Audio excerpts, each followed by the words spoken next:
In this segment, we're talking about retirement tips for the underserved, all from Tom's book and PBS special, Don't Worry, Retire Happy. Well, Tom, there's a lot of people that we don't talk about in our traditional planning. And one of them, of course, is women, right? We're going to get into that in a bit. Let's talk a little bit about some of the tips we talk about in like home equity, because a lot of people, I think, are misusing and abusing their equity position in their homes.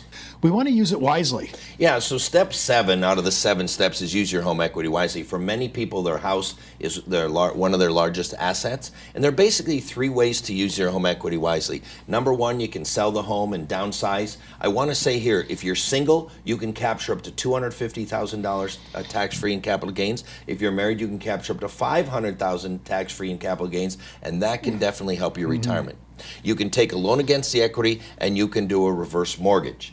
Now, here's what I say in the book and on the television show. I say I'm not for reverse mortgages. I'm not against reverse mortgages. My advice is to be very careful. Work with a trusted financial professional. You know, for some people, they've been a miracle. For some people, they've been a nightmare. Now, Steve, you and I have both been to some courses that are focused on some of the new things involving reverse mortgages, things like the reverse mortgage line of credit that can be very interesting to help people retire properly. But I would still say be very careful before doing a reverse mortgage, but check into it. It can be a great source of income for some people.